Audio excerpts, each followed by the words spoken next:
Madame, Monsieur, bonjour, c'est parti pour une nouvelle semaine d'actualité juridique préparée par la rédaction du groupe Revue Fiduciaire. À la une du JT de ce lundi 5 novembre, contribution foncière des entreprises, cautionnement et signer une transaction avec un salarié. Et c'est une question relative à la contribution foncière des entreprises qui ouvre cette édition.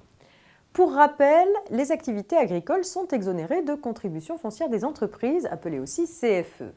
En revanche, les activités de production et de vente d'électricité photovoltaïque sont imposables, la valeur locative des panneaux photovoltaïques étant néanmoins exclue de la base d'imposition à la CFE. Question, qu'en est-il lorsque les panneaux solaires sont installés sur un bâtiment agricole ? Si l'activité de production d'électricité est exercée par l'agriculteur, celui-ci est alors imposé à la CFE sur une base minimum.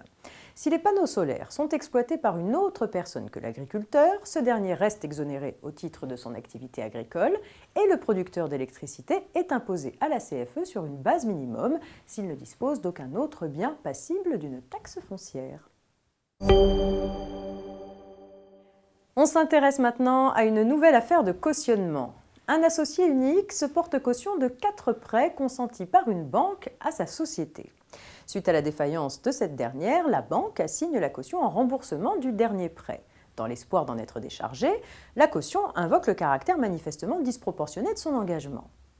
La loi prévoit dans cette hypothèse que la caution peut tenter de se délier en invoquant qu'elle s'est engagée au-delà de ses moyens, à charge pour elle de prouver la disproportion manifeste au moment où elle a contracté.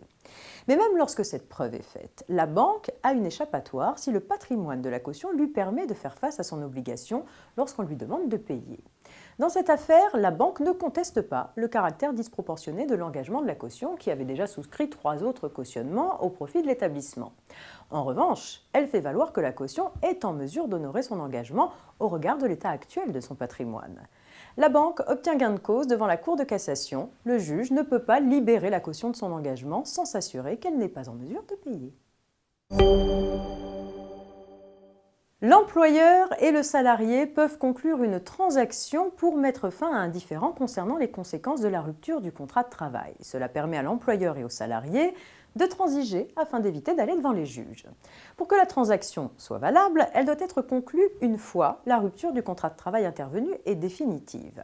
En cas de licenciement, la Cour de cassation exige que le licenciement ait été notifié par lettre recommandée avec avis de réception pour que la transaction soit possible. Lorsque le licenciement n'a pas été notifié par lettre recommandée avec avis de réception, la transaction sera jugée nulle.